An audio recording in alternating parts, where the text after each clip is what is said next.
some of these committee reports on police reforms, for instance, the MD Yusuf Committee of 2008, the Pari Assign, the reports also say something about funding the police. In fact, I think they both support the idea of the three tiers of government jointly funding the police force.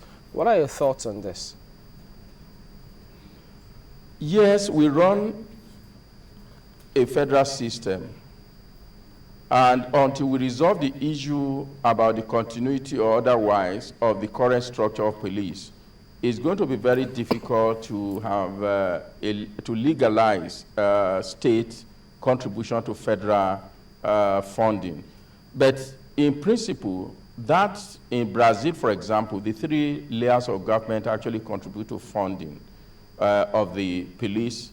And of course, with that comes some kind of arrangement. For example, if a commissioner of police will be posted to your region, you are allowed, in fact, to nominate who that person will be.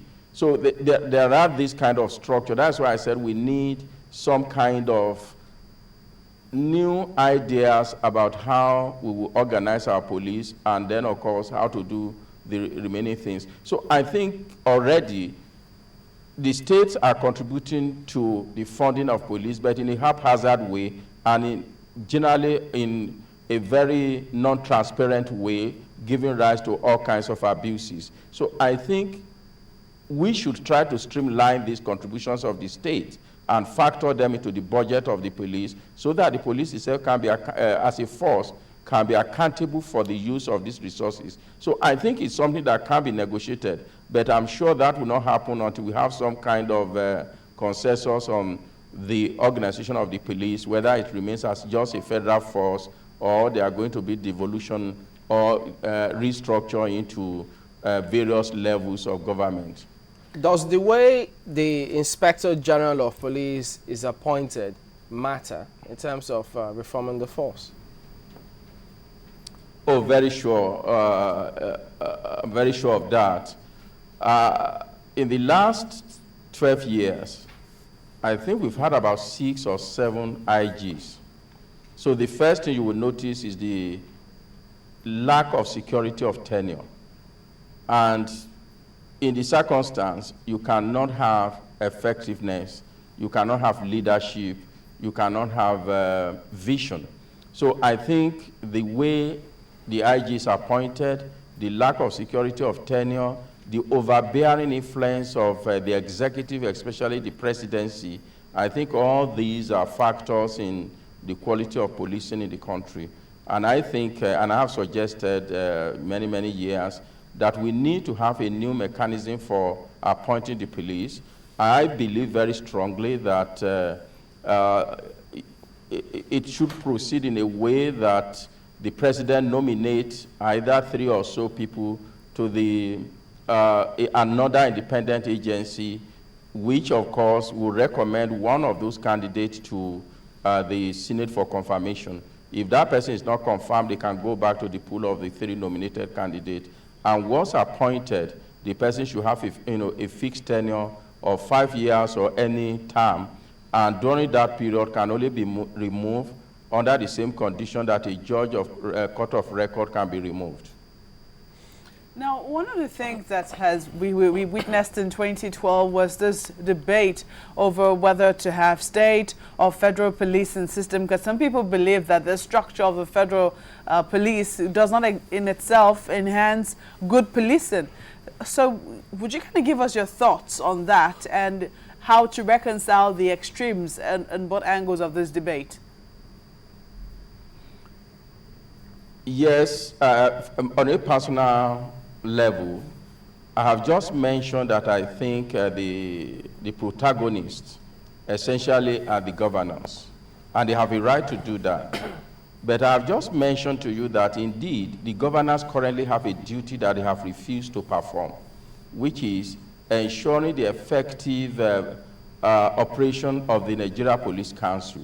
If they do that, they will indeed have greatly contributed to the organization and management of the police, or better organization and management of the police in the last 13 years that we have had a return to civil rule. They have refused to do that. So why would they then need a police that they solely control?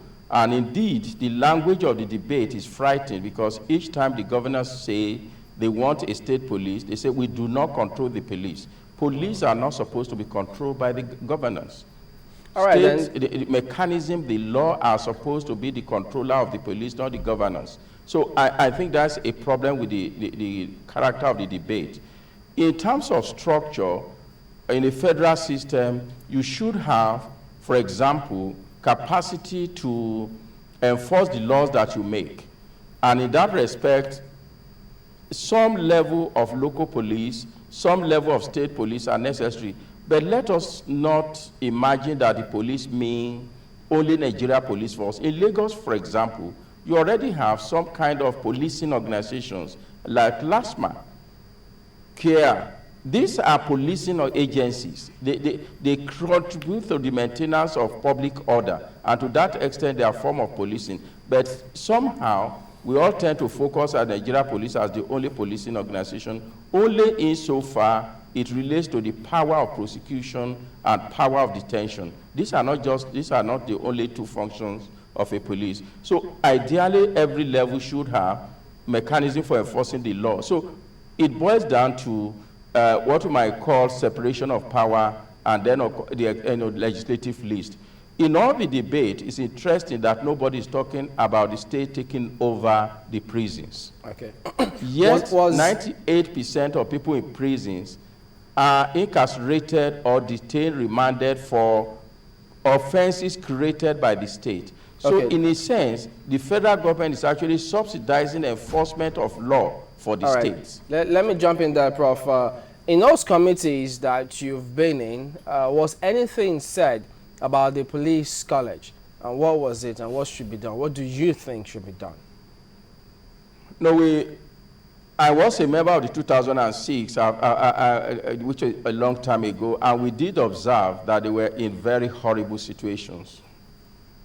And we visited a number of them, and they were in very horrible situations, and the recommendation was, in fact, that a lot of work needed to be done. As a matter of fact, we visited the police college, Ikeja, which has been on the news, on channels.